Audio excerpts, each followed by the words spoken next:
Praise.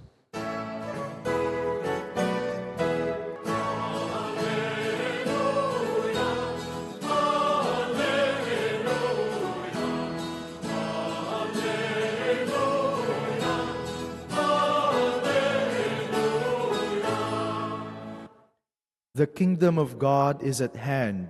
Repent and believe in the gospel.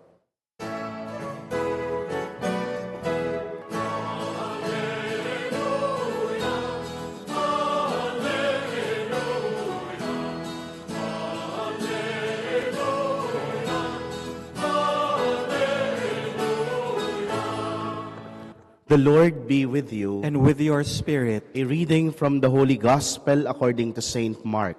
glory to you, O Lord.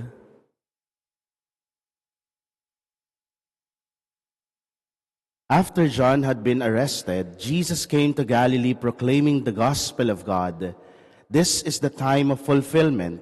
The kingdom of God is at hand. Repent and believe in the gospel. As he passed by the Sea of Galilee, he saw Simon and his brother Andrew casting their nets into the sea. They were fishermen. Jesus said to them, "Come after me, and I will make you fishers of men." Then they left their nets and followed him.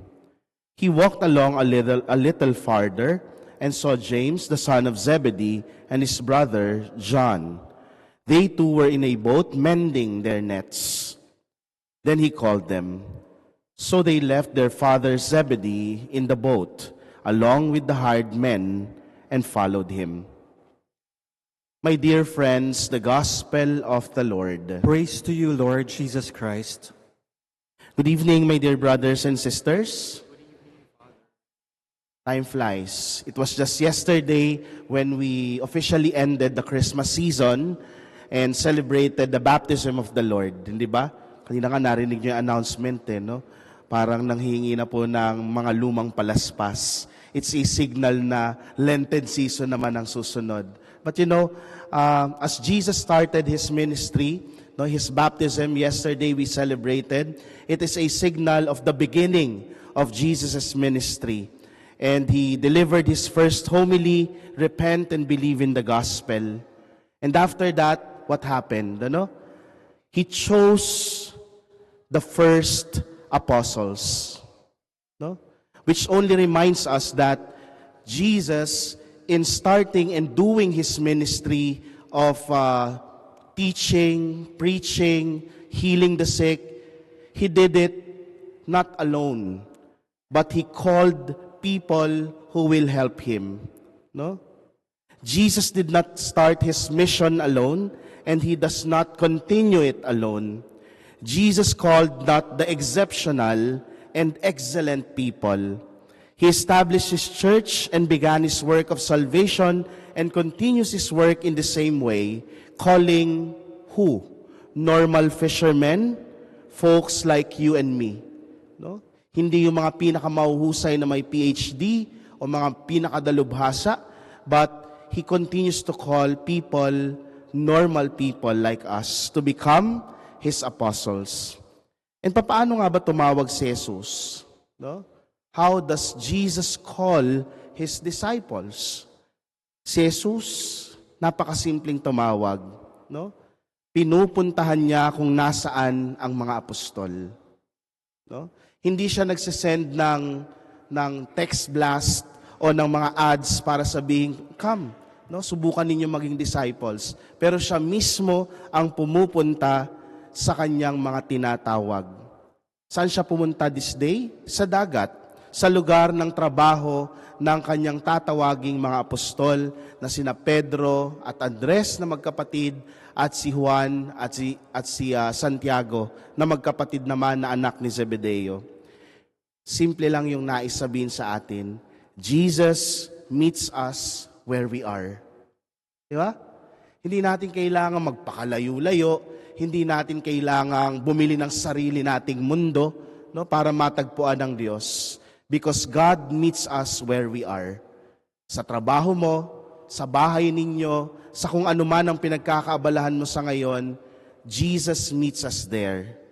Kinikita tayo ni Jesus, anuman ang sitwasyon natin sa buhay, kahit saan, kahit kailan. Si Jesus ang unang lumalapit sa atin. The apostles are on the lake fishing, in the middle of their work, in the middle of their business. No, while they were minding their own business, Jesus comes to them. Jesus comes to meet them there. He walks out to the lakeshore. He enters into their environment, walk into their everyday lives. And Jesus continues to walk in our everyday life. He wants to be part of their lives. He wants to be part of our lives. He doesn't want to be on the fringe or the fringes. He wants to be involved. He deals with us in the same way. He's always coming out to meet us, walking along the shores of our lives. So how then will we know that Jesus is also inviting us, that He's coming to us in our situation? No? We just need to listen and to pay attention. Ano? Kadalasan sa sobrang busy natin, hindi natin napapansin. Ito na pala yung pagtawag ng Diyos sa atin, yung mismong trabaho natin, yung mismong paglilingkod natin. And we respond by listening to the small inspirations the Holy Spirit sends us each day.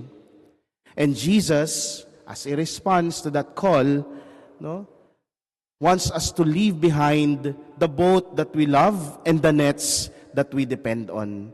Hindi ba't si Pedro at si Andres, habang naghahayuma ng kanilang lambat, binitiwan ito nung tinawag sila ni Jesus at sumunod. They left their nets. Hindi nila sinama o inakay pa. Hindi nila hinila, kung hindi iniwan nila. Si Juan at si Santiago na magkapatid, iniwan yung bangka na naroroon yung kanyang tatay. Yeah? It only reminds us that in following the Lord, we also have to let go of our nets, to let go of our boats. Yeah? And this means our comfort zones. Sabi po ni Father Dave nung aming retreat bago kami pumasok ng seminaryo, no, when we officially entered the seminary, no, sabi niya, ito rin yung pinagnilayan namin. At ang sabi niya lang, get out of the boat and do something religious. Get out of the boat.